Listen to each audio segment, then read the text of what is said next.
Ngayon po mga kapatid ay samahan po ninyo ako sa pag-aaral ng salita ng Diyos. Dito po ibabasahin po naman natin sa Psalm 66 verse 10 hanggang verse 12. For you, O God, tested us, you refine us like silver. You brought us into prison and laid burdens on our backs. You let men ride over our heads. We went through fire and water, but you brought us to a place of abundance. Kaya sabihin mo nga sa iyong katabi, kung ikaw ay may pinagdadaan ng pagsubok ngayon, problema, kagipitan, kahirapan, huwag kang mawawala ng pag-asa. May good news ako sa iyo. Pagkatapos niyan, dadalhin ka ng Diyos sa lugar ng kasaganaan. Sino po dito ang naniniwala na hindi habang panahon siya ay nagtitiis ng hirap, dumadaan sa kagipitan, dumadaan sa mga matitindi at mabigat na pagsubok? I am telling you, pagkatapos ng lahat ng yan, God will bring you into the place of abundance. Yan. Sino dito ang naniniwala na darating ang araw, mayroong kasaganaan na ipaparanas sa kanyang Diyos? Yan. Kaya naman, ang pamagat ng i-share ko po ngayong araw na ito, ay pinamagatan ko mong prepare yourself for abundance. Ihanda mo ang iyong sarili doon sa kasaganaan. Ako po ay naniniwala na ang bawat isa sa atin na nandirito, hindi po kayo mananatiling ganyan habang buhay. Ewan ko kayo, kung paniniwala niyo sa sarili niyo, ganyan na kayo. Pinanganak ako, pastor, na ganito kami. Dito na ako. Alam niyo po mga kapatid, huwag po natin tuldukan yung mga kayang gawin pa sa atin ng Diyos. Marami pang mga dakilang bagay na po pwedeng maganap sa iyong buhay. Huwag mong i-close ang kayang gawin ng Diyos sa buhay mo.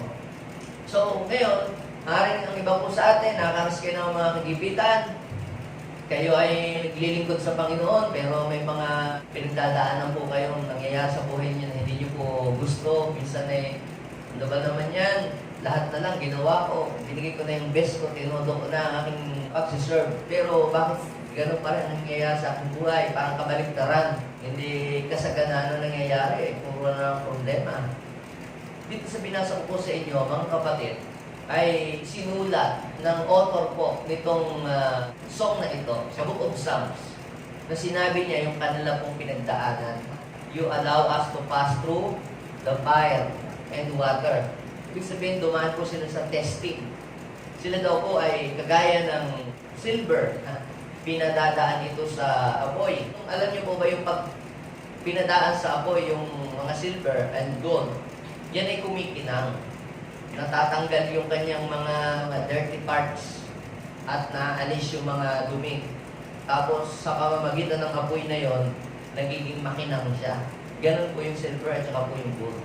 Sabi doon, you brought us into prison, you let men ride over our heads.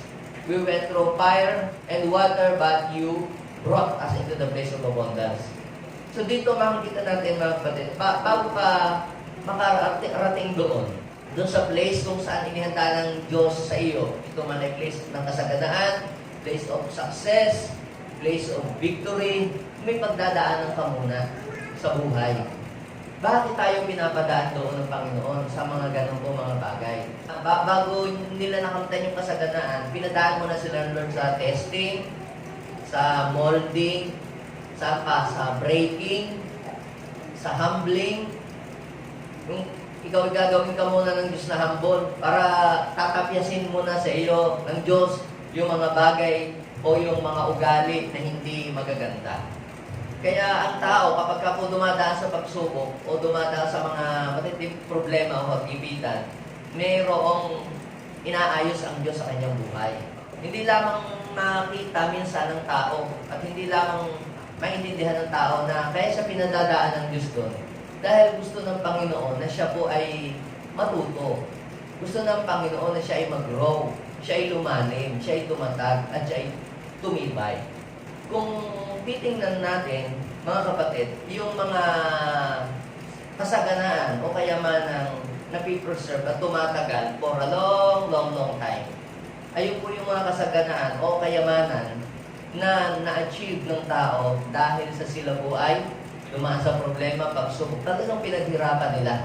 At yung talagang yamang pinaghirapan nila, at ito po ay kanila talagang itinitreasure maigi. Samantala namang yung yaman na ibinigay lamang, pinasa lang ng magulang, na hindi naghirap yung pinagbasahan, o kaya yung tumama lamang sa loto, o kaya naman ay meron lamang nagbigay na politiko, madaling mawala. Subukan po ninyo. Kita ninyo yung mga pinamanahan lamang sila ng mga malalaking lupain. Ano ang ginawa? Pinagbibenta lang pinagbibenta. Bakit? Hindi nila naiintindihan pa paano ito na-acquire. Hindi nila naiintindihan pa paano nagkaroon po nito. Akala nila ganun lang kasimple. Kaya, dahil po instant nilang na-receive, instant din po itong nawala po sa kanila. Kung tutuusin, madali naman tayong lahat ng Diyos patamayan sa loto eh. Mamaya managinip ka lamang ng numero o bigyan ka lamang niya ng numero, di mamaya milyonaryo ka na. Ba't di ginagawa ng Diyos? Kaya bang gawin ng Lord yun? Kaya. Pero bakit? Bakit hindi ginagawa ng Lord? Because God is more after to our learnings than to our earnings. Pwedeng ang blessing na dumating sa iyo ay ikaw ay mapahamak. Ang daming mga binigyan ng yaman o kaya nanalo sa loto, bilyon. I-research nyo sa internet. Ang iba po sa kanila nakulong. Ang iba po sa kanila mas naging mahirap pa kaysa dati noon. So, instead na maging blessing sa kanila ang mga bagay na yon, naging curse. Mga kapatid, kung ikaw may pinagdadaanan ngayon na pagsubok o problema o pagtitiis, mayroong tinuturo ang Diyos sa iyo. Get all the learnings. Kuhunin mo yung mga lesson doon. All the revelation. Alam niyo, yun ang pinakamahalaga, pinaka-importante. Ito kayang tinuturo ng Diyos sa akin. Kaya ako pinadadaan sa mga bagay na ito. Hindi niyo pa tayo papadaanin sa isang place kung saan walang layunin ang Diyos kung ba't niya tayo pinapadaan doon. Merong itinuturo. I really praise God sapagkat bago tayo pinagkalooban ng Diyos ng mga churches, ng mga ministry, ng mga tao dito, ako pinadaan ng Panginoon sa mga testings, sa mga pangyayari sa buhay na parang ako'y gusto ko nang mag-give up, parang gusto ko nang mag-quit sa pag-serve. Pinadaan ako ng Lord sa mga ganong mga situation. Yung pala ay marami akong mga tao i-minister na nasa ganong situation. Eh dahil nalagpasan ko na yun at ako'y binigyan ng Diyos ng mga messages, yung lahat ng mga tinuro sa akin ng Panginoon, nung ako'y dumadaan doon sa mga testings na yon, at trials na yon, ayun po ay naging mensahe para doon sa mga taong babago pang dumadaan doon sa ganong sitwasyon. So, ibig sabihin, hindi ka pagkadaanin ng Panginoon sa isang sitwasyon na walang dahilan ang Diyos kung bakit ka pinadadaan doon. At pag nandoon ka, ang kailangan mo lang gawin ay tingnan at hilingin sa Panginoon na turuan ka. Ngayon, how to prepare ourselves for abundance. Paano ba natin ihahanda ang ating sarili para pag yung kasaganaan, dinala tayo ng Panginoon doon, ipinaranas sa atin ng Diyos yung kasaganaan ay hindi masasayang lamang. Siguro may mga kilala kayong tao na pinatikim ng Diyos na talagang naging masagana. Tapos ngayon, hirap na uli ang buhay. Mas naging worse pa sa dati. Ang unang-unang bagay na dapat nating gawin to prepare ourselves bago dumating yung abundance sa buhay natin is acquire more wisdom. Sabihin mo nga sa iyong katabi, acquire more wisdom. Ibig sabihin ay mangalap ka, maghagilap ka, mag-imbak ka, mag-ipon ka ng karunungan. Saan natin yan makukuha? Sa paghahanap, magkakaroon ka nito. Maaaring sabihin mo, hindi na ako makakapasok, pastor, senior na ako hindi na ako tatanggapin sa grade 1, hindi na ako tatanggapin sa college, sa high school. Ang karunungan, mga kapatid, ay hindi lamang naman sa school natin makukuha. Maraming mga pwede nating pagpunan ng karunungan. Una na po dyan yung sa saliksik natin ng salita ng Diyos. Pag nagbabasa ka ng salita ng Diyos, bibigyan ka ng Diyos ng karunungan. Basahin mo yung Book of Proverbs, ang daming wisdom na kang mababasa doon na ituturo sa atin. Pakikinig lamang ng salita ng Diyos. Madami ka ng wisdom na makukuha doon. Pag sinabi natin wisdom is the ability to make a right choice, an ability to make a right decision. Wisdom is ability to use knowledge in a practical way. Wisdom is proper use of knowledge, proper use the gift and talent that you have. Dami naman pong talent Magaling magluto, basta dami nilang alam gawin. Pero ba't hirapan ng buhay nila? Because they do not know how to use properly the gifts and talents that they have received from the Lord. Ano kailangan? Wisdom. Kailangan ng karunungan. Kahit sabihin natin marami kang mga lupain, kung wala kang wisdom, mauubos ang iyong lupa. Pag nangailangan ka, benta. Pero ang may wisdom, meron akong maraming lupa. Pataniman nga ng maraming luya ito. Di ba? Nagmamahal ang luya. Itatanim mo lang yan, hayaan mo lang doon. Sa walang wisdom, nagigipit ako. Ibebenta ko. Tapos itataya sa sugal. Ang tawag po doon ay lack of wisdom. Hindi niya alam i-manage kung ano ang meron siya. Pero pag ikaw ay may wisdom, tatapatin ko kayo, kahit wala kang lupa, kahit wala kang bahay, kahit wala kang pera ngayon, at meron kang wisdom, I am telling you, magkakaroon ka ng lahat ng iyon. Pero kahit marami kang lupain, marami kang bahay, material, marami kang pera sa bangko, at wala kang wisdom, pwedeng mawala yun ng isang iglap. Are you following me? Kaya, ang sabi po, mga kapatid, ni King Solomon sa Proverbs chapter 4, verse 7, anong sabi niya? Wisdom is supreme. Pag sinabing supreme, principal, siya yung pinakamataas. Wisdom is supreme. Therefore, get wisdom. To it costs all you have get. Understanding. I love wisdom, and she will make you great. Embrace her, and she will bring you honor. Kaya kita ninyo, kapag walang wisdom ng isang tao, kahihiyan ang kinasasadlakan ng kanyang buhay. Kaya paano tayo magkakaroon ng wisdom? Siyempre, una, hihingi ka kay Lord. Sabi ng James, chapter 1, verse 5, kung kulang ng karunungan, ang sino man sa inyo ay humingi sa Diyos. At ang Diyos naman daw po ay saganang magbigay at hindi nanunumpa. Pero ang humihingi ay dapat manalig at huwag mag-alinlangan.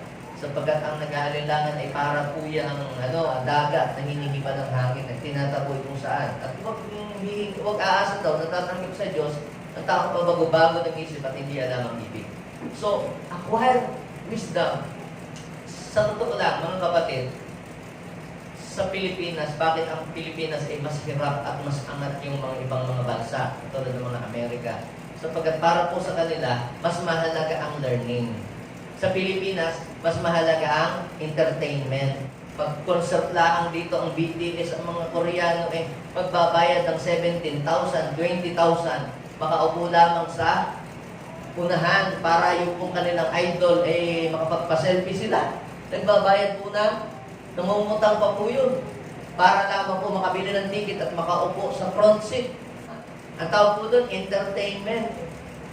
Pagkatapos nun, lipad na ang iyong 20,000, ang iyong 17,000. Pero, invite mo ng umattend ng training. Invite mo umattend ng mga seminar, how to improve themselves, how to manage their finances. Invite mo yun sa pag-attend ng training ng financial literacy. Wala bang libre? Ha? Magbabayad ng 500. Mahal naman, 500. Pwede bang free na lang? See? Mas pinahalagahan natin yung entertainment. Hindi ko naman po sinasabing bawal sa atin. Pero doon pa lang, wisdom na makikita na kung ikaw ay may wisdom o wala Kung gagastos din lang po kayo, hindi ako gumagastos na masyado sa aking mga damit. Mas gumagastos ako sa pagbili ng mga books at sa pagbili ko po ng mga materials na pwede kong mabasa at pwede kong mapag-aralan. Bakit po? Pag ako po ay mayroong 200 pesos, ibinili ko ho yun ng damit, wala na nga 200 pesos. Ang ginagawa ko, yung 200 pesos po, dinadala ko sa bookstore, naghahanap ako ng magandang libro, inaaral ko yung librong yun, kinukuha ko yung thought, yung insight, at ipipreach ko yung libro. Higit pa sa 20 mil ang nabalik. Mamili kayo, ibili nyo agad ng damit, o ibili ninyo ng training, ng learning. Matututo kayo, batid kayo ng mga seminar na makakatulong para kayo po ay mag-grow ang inyong buhay. Parang hindi nyo po nakita, parang wala lang. Pero meron po kayong wisdom na matatanggap po sa pag-attend po ninyo ng mga training. Kaya mas attendan po nyo kaysa concert. Mas maganda po yung attendan po ninyo yung mga gano'n na klase ng training, financial literacy, paano i-improve ang ating buhay. Kaya mga pastor natin, dinadala ko sa mga trainings para po mag-grow po sila. Pag nag-grow ang kanilang wisdom, mag-grow din ang kanilang church. Pag nag-grow ang kanilang church, mabibless din ang kanilang church. So ano po ibig kong sabihin mga kapatid? Kaya sabi ng Bible, wisdom is supreme. Yun ang unahin mo. Bakit po? Ang isang tao may wisdom, halimbawa may karunungan ka, ang karunungan mo nasa isip mo. Yung lupa, yung bahay, pwedeng mawala yan pag nagkaroon ng kalamidad, tama? Oo, pero mawala man lahat yun. Saan ka man makarating, dala-dala mo yung wisdom mo. Pwede kang makabawi. Bakit? Dahil alam mo ang paraan para magkaroon. Yung walang wisdom, hindi nila alam paano magkaroon. Pero yung pong wisdom, alam nila kung paano mag-create ng something. Kaya napakahalaga ang wisdom. Humingi tayo sa Diyos. Tingnan niyo po, Proverbs chapter 3, verse 13. Blessed is the man who finds wisdom. Paano daw po ang taong nakasumpong ng karunungan? Bakit? The man who gains understanding, for she is more profitable than silver, valuable than silver, and yields better returns than gold. Mas matindi daw po ang balik ng wisdom. Kita ninyo, pag meron kang pera, binili mo lang ng cover ng iyong cellphone, wala na yung pera mo. Bili mo ng makakatulong para sa iyo. Yung magmumultiply yung pera mo. Yun ang wisdom. Ang wisdom ay alam niya paano niya papalaguin yung perang kaunti na sa kanya. Yung lack of wisdom, ang iniisip lagi niya yung paano uubusin. No, ubus. Pero yung wisdom, nagmumultiply. So, profitable than silver and gold. Sabi doon, she is more precious than rubies. Nothing desires can compare with her. Ang tinutukoy dyan ay wisdom. Sabi ng verse 15, wala daw pong maikukumpara. Kaya mga kapatid, mas pahalagahan natin pala daw yung karunungan kaysa mga material na bagay. Si King Solomon, siya po yung nag-take over ng kingdom. Dahil si David po, namatay na, siya na po yung pumalit. Bata pa siya at lack of experience pa sa pag-manage ng mga tao. So wala siyang alam pa. Ngayon, siya po ay naghandog sa Diyos at kung po siya ay naghandog sa Diyos, nung gabing siya tulog, na nag-iinip siya, kinausap siya ng Lord at tinanong siya ng Lord, ano ang gusto mong ibigay ko sa iyo? At ang sabi ni King Solomon, Lord, napakabuti niyo po sa aming pamilya kasi yung aming ama ginawa mong hari ng Israel. Tapos akong ginawa mong kapalit niya. Ako ang sumunod sa kanya na papalit at maghahandle ng kingdom. Sabi niya sa 1 King, chapter 3, verse 9, hanggang verse 13. Bigyan niyo ako ng karunungang kailangan ko sa pamamahala at kakayahang kumilala ng mabuti at masama. So, ang wisdom is the ability to manage something that you have. Ito din po ay ability to make a right choice. Tamang pagdedesisyon. Diba, may mga bagay na hirap tayong magdesisyon sa buhay. Bibilihin ko ba ito o hindi? Diba? Hindi lahat ng nakikita ninyo sa online ay maganda, bibilihin ko. Ang wisdom nag-iisip. Pag nabili ko ba yan, mabakinabangan ko ba yan? Pag nabili ko ba yan, yung pera ko magmumultiply o baka ito'y mag-uubos lamang lalo ng aking kabuhayan. Yun ang wisdom. Nag-iisip muna. bago siya kumilos o gumawa o gawin isang bagay. So sabi doon sapagkat sino ang may kakayahang maghari sa napakalaking bayan ito. O sabi po sa verse 10, dahil yun daw po yung hiningi ni Solomon, anong sabi? Nalugod ang Diyos.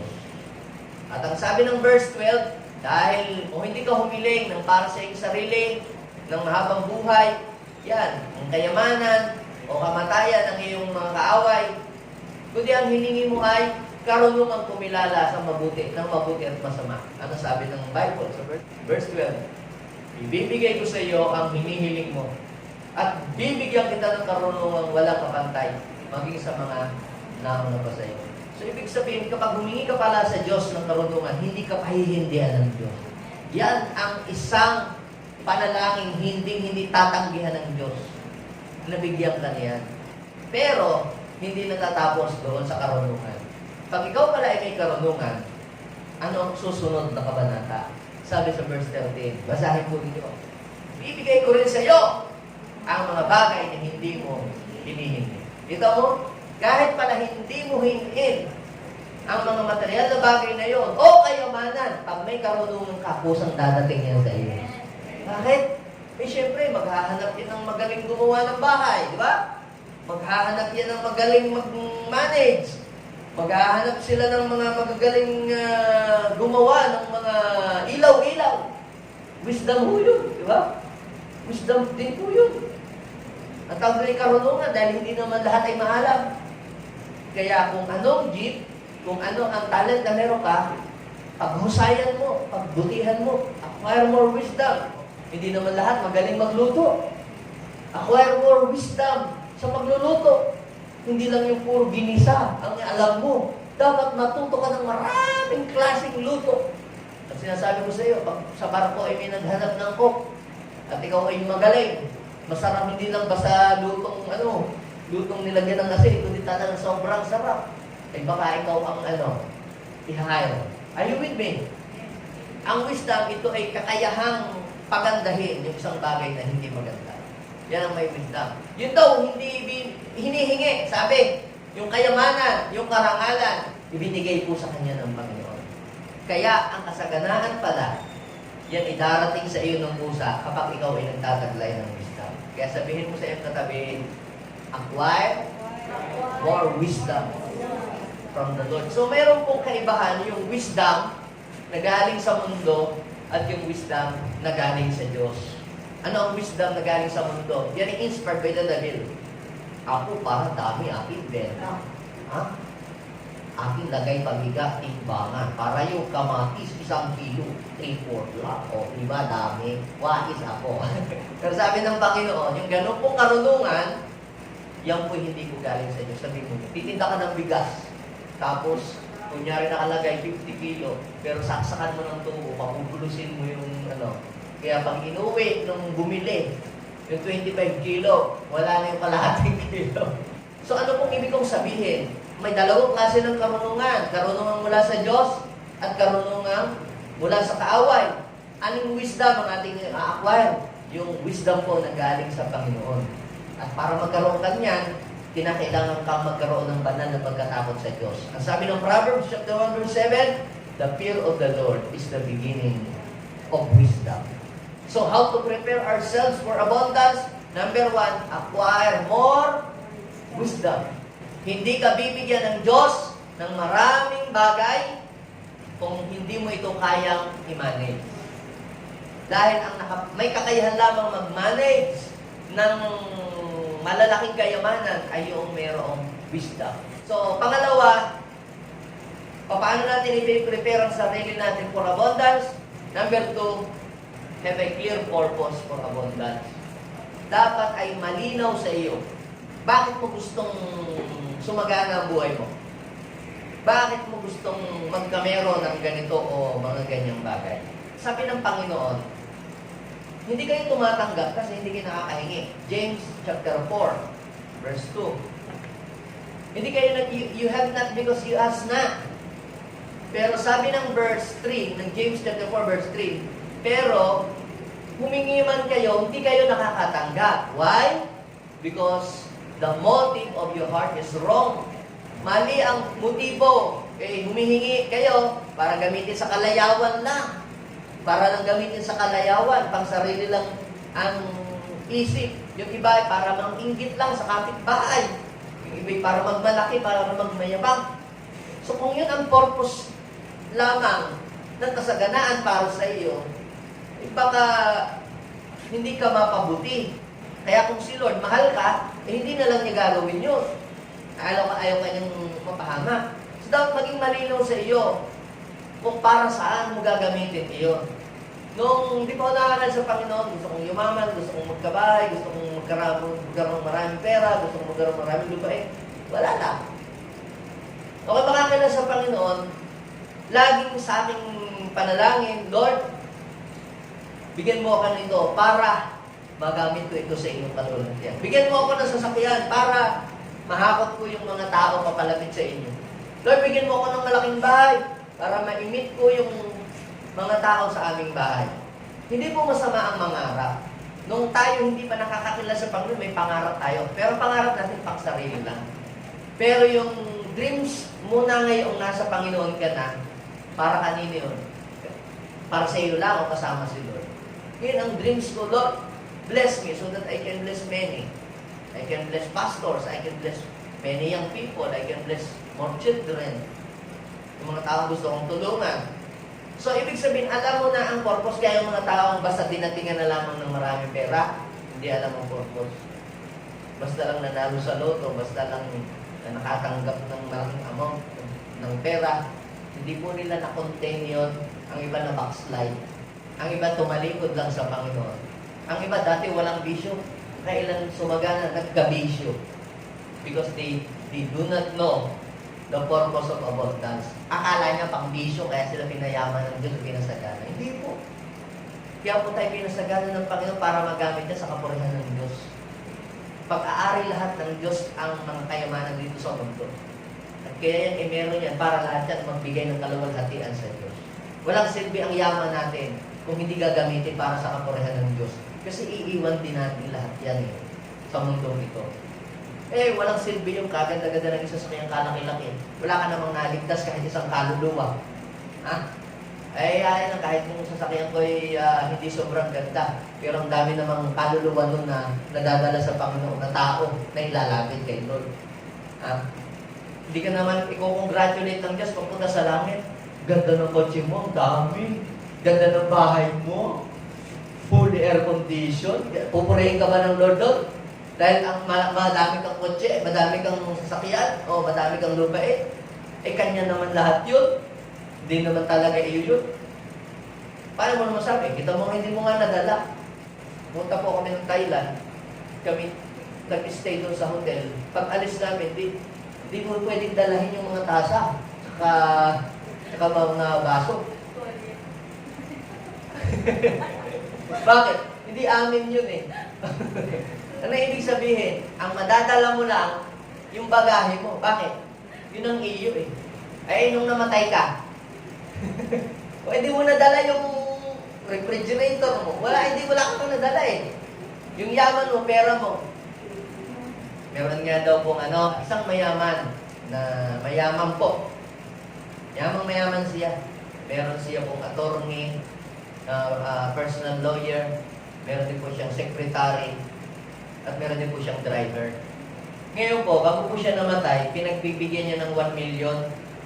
Pag ako'y namatay, please, pakilagay naman ito sa aking kabaong. Habang ako'y inihuhulog sa ilalim, hindi inyong ilagay. Ayun na nga po, namatay na nga po yung mayaman kasi may sakit. Lumapit po yung secretary. Sabi niya, Sir, I'm sorry.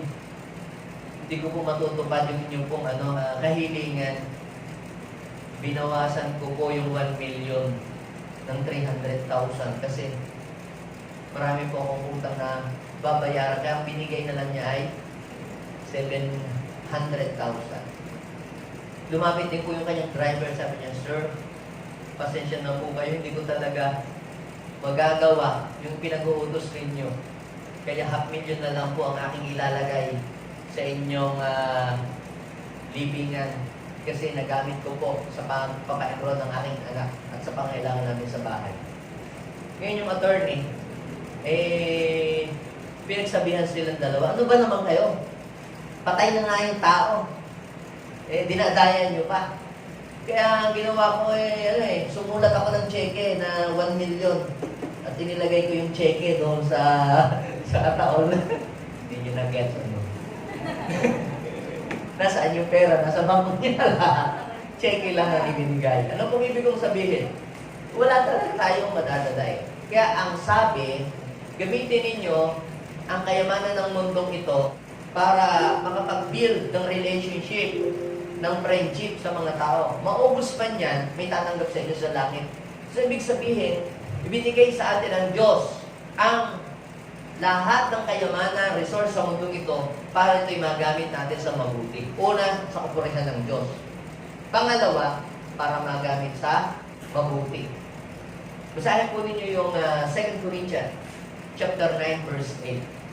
Sabi niya doon, magagawa ng Diyos. Sabihin mo sa iyong katabi, kaya pala ikaw pasaganain ng Diyos. Kamusta na ang iyong buhay? Hirap ako ngayon. Sa Pilipinas, magagawa ng Diyos na pagsaganain ka. Sabihin mo kasi yung katabi, walang imposible. Yung lagi nga po naming declaration dito, Lord, yung pong pinakamahirap dito, siya yung magiging pinakamasagana. Nung una ako nagmi-ministry dito way back 2003. May pinakamahirap po dito. Yung huntool sinasangla pa sa amin para lang sila mag-may pera, may bigas. But we are keep on declaring the Lord. Gagawin mo isa sa pinakamasagana. At alam mo, ginawa nga ng Diyos yan. Alam mo po, ang isa po doon, isa sa mga anak nila, isa sa mga tumulong para makabili po tayo ng lupa. Kita nyo? So, sabihin sa'yo, hindi pa tapos ang Diyos sa'yo. Magagawa ng Diyos na pasaganahin kayo sa lahat. Sabihin natin, lahat ng bagay. Hindi lang sa material itong sinasabi kong abundance, sa wisdom, sa faith, sa lahat daw po ng bagay, sa pakikisalamuha, yung iba mayaman lang sa material, walang kaibigan. Okay? So, higit pa sa inyo, pangangailangan. Ano ang purpose ng kasaganaan? Sige nga, basahin nyo. Anong purpose ng kasaganaan? Para saan yan? Upang magamit kayo sa pagkatawang ito. Ibig sa pagtulong. Kasi, ganito po yan. Lahat ng meron tayo is enough.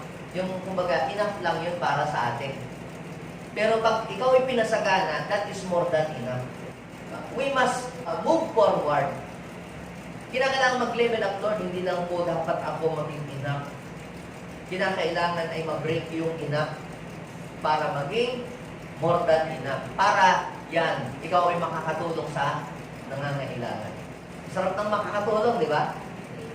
Alam niyo po, hindi niyo may paliwanag ang kagalakan sa inyong puso. Kung totoo kang tumutulong sa iyong kapwa, hindi yung tumutulong ka dahil nangangampanya ka lang, tatakbo ka sa October. Hindi yun Yung tumutulong ka without expecting nothing in return. Na naging gagawin ka ng blessing ng mga tao. That is the purpose of abundance, mga kapatid. Dapat maging clear sa puso mo kung ano ang purpose ng abundance. At pag yan malinaw na sa iyo ang purpose, hindi malayong, hindi paparanas yan sa iyo. Okay? So, alam na po ba ninyo ang purpose ng abundance? Basahin niyo pa yung another verse, 2 Corinthians chapter 9, verse 11 and 12. Pasasaganain niya kayo sa lahat ng bagay. Kita nyo, naulit. Upang mas marami ang inyong matulungan. Kita ninyo, Para mas marami ang inyong matulungan. Ganito yan. Hindi mo kinakailangan sabihin sa Panginoon, Lord, pag ako'y nanalo sa wedding o sa loto, 1 milyon, ay, makakatulong ako. Kaya lang pasensya na, Lord, talaga. Gipit ako Ganito po yan. Kung ikaw ay gipit, sa kabila ng ikaw ay gipit, ikaw ay nakakapagbahagi kung anong meron ka, bagamat ikaw ay gipit, lalo na pag ikaw ay sumagana. Look at that verse. Pasasaganain niya kayo sa lahat ng bagay. Inulit yung 9:8 eh. Kita nyo, upang mas. Kita nyo yung word ng mas, marami. Ibig sabihin, kung nun yung kakaunti, nagawa mong tumulong. Diba? 5 kilo nga lang yung bigas mo, nagagawa mong magbigay ng 1 kilo. Diba? Di lalo ka na pag binigyan ng Panginoon ng kabang-kabang. Bakit po? Because generosity is an attitude of the heart. It's the attitude of the heart. Yun talagang built-in na sa iyo. Yung pagiging maramot, talagang built-in din yun. Iminamagnify lamang yun ang kung ano ang meron ka. Parang, ako kunyari, gamitin natin yung pera. It's like a magnifying glass. Pag lalong yumaman yun, nagyabang na. Mayabang na talaga yun. Hindi nyo lang halata. Kasi, kaunti ang pera pa niya. Ano ibig sabihin? Ang pera, magnifying glass. Ano po ba yung magnifying glass? Yung mga bagay na mga liliit na hindi mo makita, gamitan mo ng magnifying glass at makikita mo. Lilitaw yung object na yun. Ganun din. Ang isang tao kung mayabang o mapagmalaki, talagang mapagmalaki siya. Dahil nasa puso niya yun eh. Hindi mo nga lang nahahalata kasi wala siyang pera. Ngayon, nung magkapera, naging mayabang, naging mapagmalaki, ganun na ho talaga yun since the beginning. Minagnify lang na kung anong meron siya. Samantalang yung isang taong generous na talaga yun. Kahit walang-wala yun, nagbibigay. Lalo na nung siya ay na-bless. Kaya sabi doon ay, nasaganayan niya kayo sa lahat ng bagay upang mas marami pa kayo matulungan. Sa gayon, lalong darami ang magpapasalamat sa Diyos dahil sa itulong na dadalahin sa kanila. Kita niyo po, maraming matutulungan, tapos maraming magpapasalamat, magbibigyan ng kalwalhatian ng Diyos. Yan po ang purpose ng kasaganaan. Para makatulong sa kapwa, maparangalan ng Diyos, sabi ng verse 12, sa gayon, basahin po ninyo yung verse 12. Ang pagtulong ninyong ito sa mga kapatid ay hindi lamang makakatugon sa kanilang pangailangan, kita ninyo, kundi magiging dahilan ng walang hanggang pagpapasalamat nila sa Diyos. That is the purpose of abundance, para mapasalamatan, maparangalan ang Diyos at matulungan ang mga tao nangangailangan. Yan mo ba talaga ang desire ng inyong puso? Ha? Kung sabihin mo sa iyong katabi, kung hindi yan ang desire ng puso mo, baka matagal ka papasaganain dito. Dahil, yan talaga ang purpose. Kung ikakapahamak mo din lamang, di mas nanaisin na ng Diyos na yay ka ng nagigibit. Kung ikaw ibibigyan ko naman ng kasaganaan, tapos, layo ka din lamang sa akin. Dapat, malaman natin, ano ba ang purpose ng kasaganaan? Bakit ko ba ito hinihingi sa Diyos? Ayusin mo ang purpose mo. At kapag clear sa iyo ang purpose, malinaw sa iyo kung bakit ka bibigyan ng Diyos noon, I'm telling you, hindi malayong hindi ka bibigyan ng Diyos. Sabi natin, right purpose of abundance. So, ano ba po? Ang paraan, paano ba natin i-prepare ang ating sarili for abundance? Number 3, value the small beginning. Wala pong nagsimula na malaki agad. Maging ang elepante, hindi po siya ipinanganak na dambuhala agad. Maliit. Wala pong puno na pagmulat ninyo'y punong malaki agad. Lahat nagsimula sa maliit. Gayon din sa kabuhayan. Si Henry C. Ang dami niyang mga mall na tapos buong Pilipinas, meron din sa ibang bansa. Hindi ho siya ganun agad ka-unlad. Nabasa ko yung kanyang biography nung nag-i-start pa siya pala. Ang kanya po lamang tindahan ay sari-sari store sa Quiapo. Sari-sari store lang. Parang nagayon kay Sister Ana.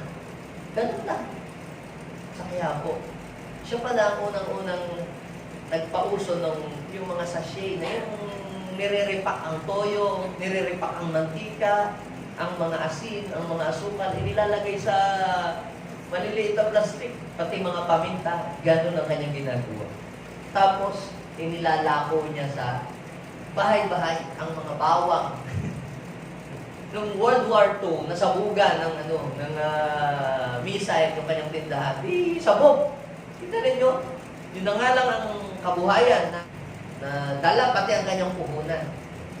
Tapos siya na-hospital, dinalaw ng kanyang mga kaibigan, naawa, binigyan uli ng pampuhunan uli para siya ay makapagsimula uli ng sari-sari store. Tapos yun, unti-unti niyang napalago hanggang sa ngayon, nag-i-enjoy ka na doon sa kanyang mga blessing. What is the point? Sabi po ng Bible, dito po sa aklat ng Lucas, chapter 19, verse 10, ang mapagkatiwalaan sa maliit na bagay ay pagkakatiwalaan ng Diyos sa malaking bagay. So, ibig sabihin, bago ka bigyan ng Diyos ng ganong kalaking bagay, susubukan ka ng Diyos muna sa maliit. Pinakita ng Diyos ang dedication, ba? Hindi ka reklamo ng reklamo, tawarin naman si Lord. Nagbigay pa para kaunti. Pasalamatan mo, you must be faithful and be thankful in a little. Manage little things. Bakit? Dahil doon nagsisimula. I-value mo yun. Pahalagahan mo yung mga maliliit na bagay na yun. Kasi tinitest ka ng Diyos doon kung karapat-dapat kanyang pagkatiwalaan. Nung ako po'y nagsisimula sa ministry, ang aking pong pinagpapastoran lang 3, 2, 4, kaunti. Paglipas-lipas ng panahon, hindi lang ako sa mga taong dito sa loob ng church natin nagpapastor. I'm also a pastor or pastors. Ibig sabihin, hindi lamang mga miyembro ang nagpapastoran, pati pastor kaya nagpapastoran. Dati nun, aking tinuturuan lang Bible study. Mga Bible study, mga small group. Ngayon, nagtuturo na ako sa mga pastor, sa mga leaders, sa mga convention. Pero hindi ko ako gayon, doon nag-umpisa. Nag-umpisa lang po ako sa bahay-bahay. Kaya sabihin ko sa iyong katabi, value the small beginning. Eh pag nakita ng Panginoon, umpisa pa lang, parang wala hanggang, wala ko. Ako nung kahit kakaunti at taka pa lang, ako nasa mega church. Ni-imagine ko nasa maraming kongregasyon. Kahit iilan lang naman yung tao na pinagtuturuan. Alam niyo, pag nakita ng Panginoon, paano mo pinapahalagahan yung kakaunti, bibigyan ka ng Diyos ng marami. Ha? So, pahalagahan mo, i-value mo. Sabi po ng Job, chapter 8, basahin natin yung Job chapter 8, verse 7. Though your beginning was small, wala naman nag-umpisang malaki agad eh. Ha? Nadi-discourage ka, yung iyong small group, talagang very small. Ha? Yung iyong tindahan, very small. Learn. Doon sa maliit. Oh. Though your beginning was small, yet your latter end would increase abundantly. Kaya sabihin mo sa iyong katabi, diyan nagsisimula ang pagsunod. So, yung trabaho mo, mahalin mo. Kahit maliit lang sweldo, pahalagahan mo yun. Isipin mo, bigay yun ni Lord sa iyo. Ha? Yung parang tinatamad kong pumasok sa trabaho. Oh. Nakikita ba, hindi ko bibigyan ito ng kumpanya. Trabaho pa lang na parang tamad ng pumasok. Alam niyo yung mga may maaari ng malaking kumpanya, sila mismo ang maaga pang pumasok. Yung mga owner ng company. No, yung sinahensi, sila mismo ang nagpapatas ng mga grocery noong araw, mga anak nila gano'n. Siyempre ngayon, hindi nyo na nakikitang magpatas doon sa mall nila. Kasi una, patay na. Tsaka may mga tao na sila. Pero nung nagsimula sila. Family nila. Na-share na nga lang sa ibang mga tao. O ngayon, pag nagpapatayo sila ng mall, ay alam niyo yung Rosales noon, binahaho yan. Gusto na ho yung isara ni Henry C. Pero bakit nag-exist pa rin hanggang ngayon? Kita niyo yung purpose. Hindi, kawawa yung mga walang trabaho. Walang trabaho. Hindi rin naman ito masyadong kumikita na malulugi. Pero dahil iniisip nila yung mga tao na nagtatrabaho niya na walang trabaho, tinutuloy-tuloy nila. Kita nyo? Kaya pala po sila pinasasagana kasi ang purpose nila to help other people. Tapos ikaw naman galit mo, sila lang ang nagpapayaman. Hindi mo naiintindihan. O sige, huwag silang magpayaman. Saan ka magtatrabaho? O saan ka ba sumusweldo? Saan ka ba pumapasok? Saan ka ba nag-a-apply? Di ba doon sa mayayamang may-ari ng company? Kaya ka may trabaho ngayon? Kaya kung galit ka sa mayayamang tao, hindi ka papayamanin ng Diyos. Eh galit ka sa mayaman di ba pinayaman ka, di galit ka sa iyong sarili. Kaya sabihin mo sa iyong katabi, learn from them. Do not become angry doon sa mga tao wealthy. I-discover natin, bakit kaya siya sumagana? Parehas lang naman kaming nakakalanghap ng hangin. Parehas din lang naman kami kumakain ng hanin. Anong meron sila wala mo? Ayun dapat, hindi yung mga ipo, kung sa impyerno mo, yan mga ganyan, mga sakim. Wala na. Wala ka ng wisdom. Pupuan mo minsan. At kukwentuhan ka ng lalo sila Gokong Way, yung mga yan. Nabasa ko ang mga story, ay, ito pa naman, ito hirap dati. Titinda sila ng mga tire, yung mga gulong, mga ano, sa Cebu, dadalhin doon sa Balintawak, mga ganun. Kaya mga kapatid, you must value the small beginning. I-value mo yan, maliit na business. Yung mang inasal, sana nyo nag-umpisa yan, doon lamang sa ihaw-ihaw, sa kanto. Eh, palibhasa, may wisdom.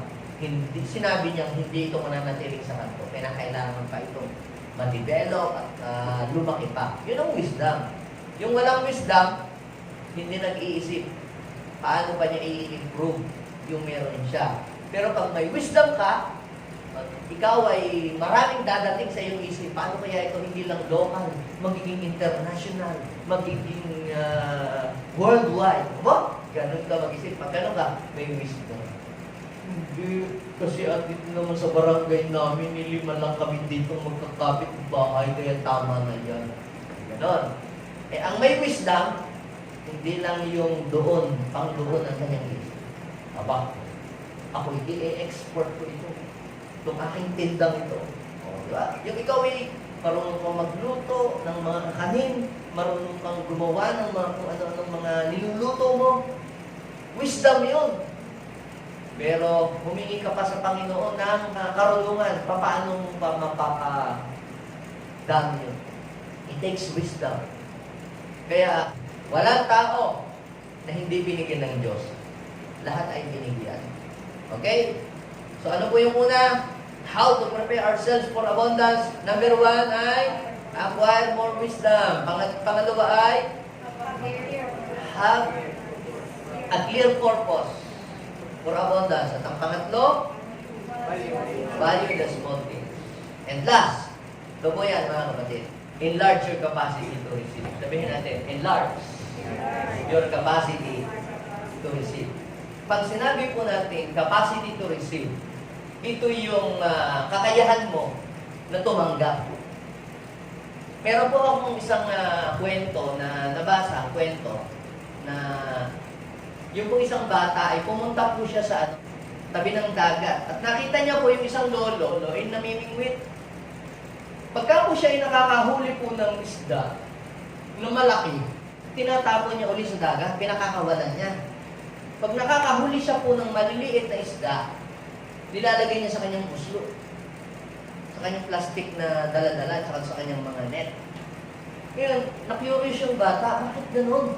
Pag nakakahuli ng malaki, tinatapon sa uli sa dagat. Pag maliit, nalagay sa lalagyan niya. Nilapitan niya, sabi niya, Lolo, bakit po? Pagka po kayo ay nakakahuli ng malaki, tinatapon po ninyo, sayang naman po. Tapos ba't yung maliliit, nilalagay niyo po sa inyong lalagyan? Ba't po ganun? Sabi niya, sabi nung matanda, ay alam mo, ako, maliit lamang kasi ang kawali namin sa bahay namin. Kaya ganon. Ano pong point dito, mga kapatid? Sayang yung malaki. Kung meron lang sana siyang malaking lalagyan, ay di din sana hindi nasayang. What is the point here? We must enlarge our capacity to receive. The size of your receiving depends upon the size of your believing. Naniniwala ka ba na bibigyan ka ng Diyos ng kasaganaan? Ang Diyos po, mga kapatid natin, ay unlimited. Pero ang tanong, kaya mo bang paniwalaan? Kaya mo bang i-manage? Yung mga taong patuloy na nag-aaral, patuloy na nagsasaliksik at dinadagdagan ang kanilang kaalaman, ini-enlarge nila ang kanila pong capacity to receive. Kaya mga worker na nagtatrabaho, hindi kayo mananatiling helper. Darating ang araw, magiging contractor kayo. Yun ang ibig kong sabihin, enlarge your capacity to receive. Hindi yung ikaw ay tagapagpala na lamang ng simento habang panahon, ng buhangin habang panahon. Lahat ay nagsimula sa maliit. Anong ibig sabihin ng enlarge your capacity to receive? Pag natutunan mo lahat, patakbuhin. Anong ibig kong sabihin ang kasunod ko? Dahil natutunan mo na lahat ng kaalaman, dadating ang araw, magiging isa kang kontraktor. Di ba? O kayo mga nagtatrabaho sa mga sales lady, darating ang araw, kayo may sariling negosyo. Sabihin mo sa'yo, katabi, hindi ka mananatiling ganyan. Enlarge your capacity to receive. Dati na ikaw ay naglalako ng yung tinitindang ganyan. Darating ang araw, ikaw ay mag-i-export ka. Anong ibig kong sabihin? Enlarge your capacity to receive. Dati na ikinititinda lamang ng fishbowl, just dapat ng school. Ngayon, ang iniisip ko na, ikaw ay maglalagay ka ng mga branches sa lahat ng school. Yun ang ibig sabihin ng enlarge your capacity to receive. Dati, ikaw lamang mag-isa ang gumagawa, pero ngayon may mga tao ka nang inuutusan na sila na ang gumagawa noon at ang ginagawa mo naman, ikaw na ang nagmamanage sa kanya. Sabihin mo sa iyo katabi, hindi ka mananatiling ganyan habang buhay. Think big. Sabihin mo sa iyo katabi, think big. Dream big. Bakit? Kasi malaki ang ibibigay ni Lord para sa iyo. Kasi palapakan natin si Lord. Sabi po ng Isaiah, chapter 54, verse 2 and 3, ang sabi ng Panginoon, enlarge the place of your tent. Bakit sinabi ng Lord yon? Kasi, anong time pong yon, mag-uuwian ang mga Israelita sa kanilang bayan. Ang mga Israelita po ay nangalat sila sa iba't ibang dako ng mundo.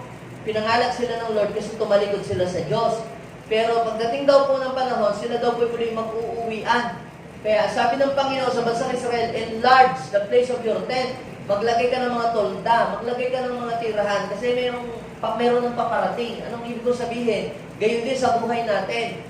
Pag bago dumating yung mga malalaking blessing sa buhay mo, kinakailangan mo ng, you have to enlarge your capacity to receive. Sabihin mo sa'yo katabi, enlarge your capacity to receive. O sino dito ang naniniwalang bibigyan siya ng Lord ng sasakyan? The point is this, may garahe ba kayo? Yun naman ang yan di ba? Paano kung bibigyan Diyos sa sasakyan?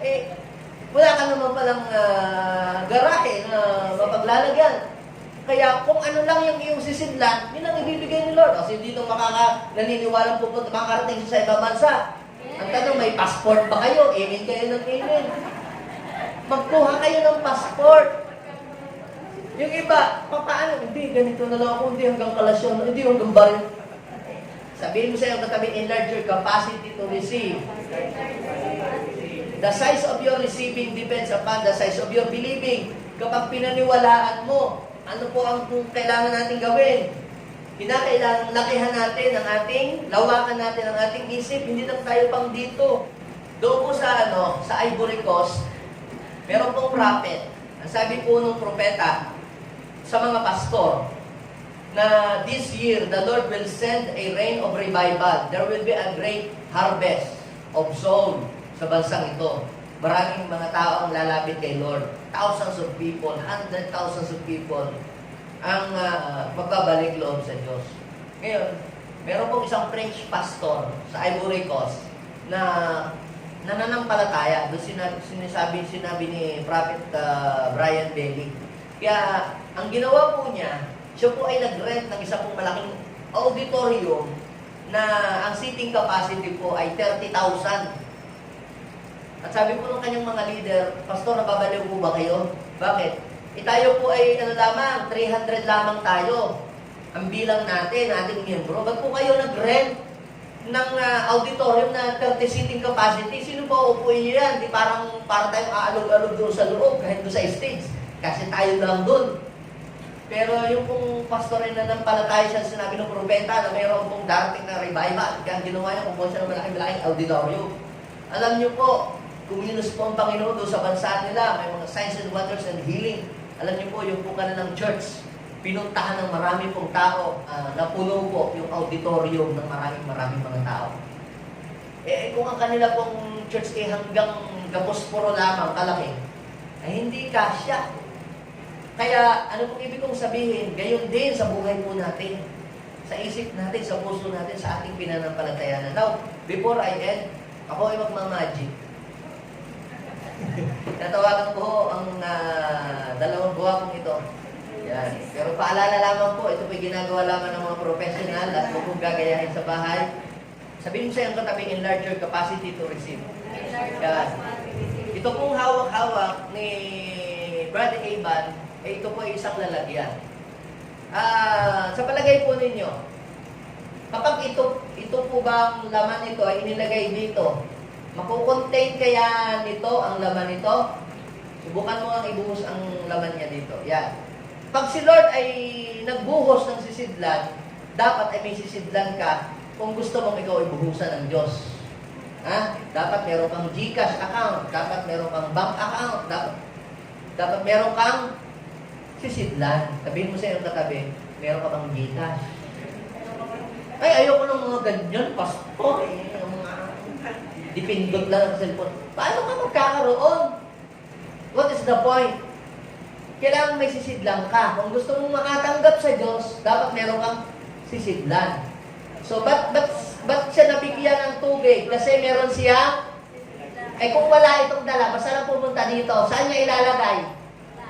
Wala, di ba? O, lagyan mo. Sige, lagyan mo pa. O, ba't siya tumigil?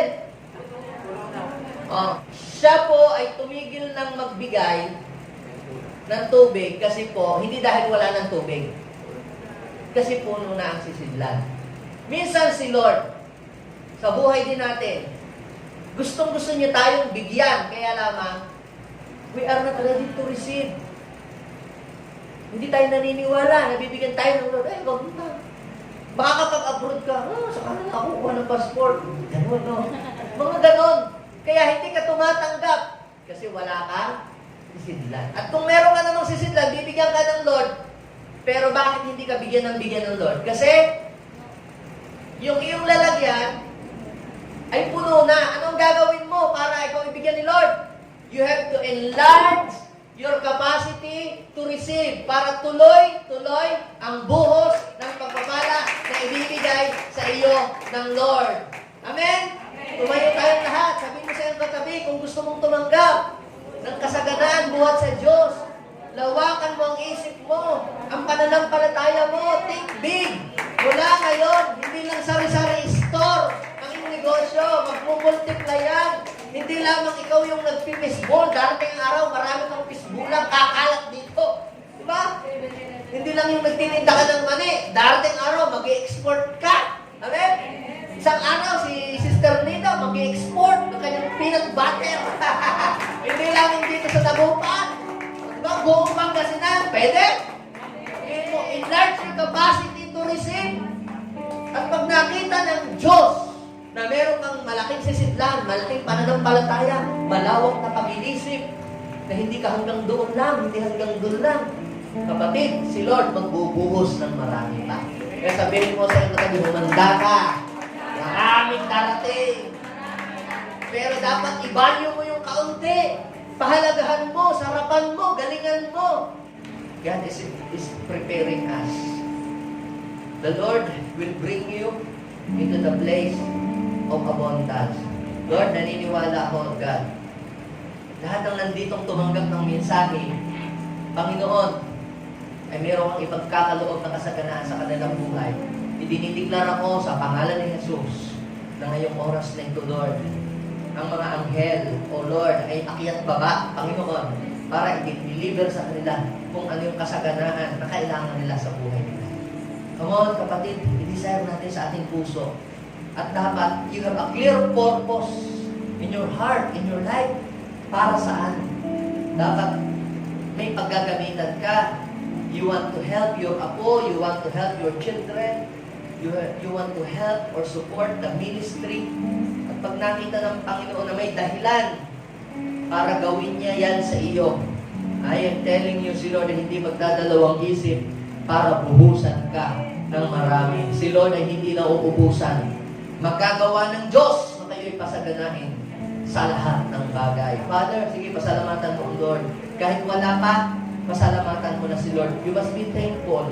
Si Jesus, kahit kaunti lang yung tinapay, nagpasalamat siya. You must be thankful. Magpasalamat ka, Lord. Salamat po dahil meron po kami nito. Pero naniniwala ako, Lord, hindi ito natatapos dito. Sige, magpasalamat ka doon sa kakaunti na meron ka ngayon. I-appreciate mo yung kabutihan ng Diyos. Kung ano mang meron ka, ano mang kabuhayan meron ka, pasalamatan mo si Lord. Yes, mga blessing na nauna na pinadating sa iyo ni Lord. Kung may trabaho ko ngayon, magpasalamat ka. Kahit maliit lang yung sweldo, magpasalamat ka kay Lord. Mahalin mo yung trabaho yun. Isipin mo yun, ang Diyos ang nagbigay nun. At darating ang araw, ipopromote ka ng Panginoon. Oh, hallelujah. Bless your people. Bless your people, oh God, this morning. Tayo po ay manalangin. Lagyan natin ating kamay sa ating puso. Sabihin natin, Panginoong Jesus, maraming salamat po dahil patuloy mo akong ginagabayan, tinutulungan upang ang aking buhay ay patuloy na umunlad. Panginoong Jesus, hinihiling ko po, bigyan niyo po ako ng karunungan. Itama mo po ang motibo ng aking puso para sa pag-unlad. At hinihiling ko po, Panginoon, na tulungan niyo po ako na pahalagahan ang lahat ng bagay na pinagkatiwala mo sa akin. At hinihiling ko din po, Panginoon, na tulungan niyo po ako na maging malawak ang aking kaisipan patungkol sa mga bagay na paparating sa aking buhay. Maraming salamat po. In Jesus' name. Amen. Ako na lang magpe-pray, Lord, bless these people, O God. Tulungan niyo po sila na patuloy na maging malalim sa iyong mga salita. Patuloy mo po, Panginoon, buksan ang langit sa iyong mga anak upang iparanas, Panginoon, ang iyong walang hanggang pagpapala. Bless them, O God. In Jesus' mighty name, all the people of God say, Amen.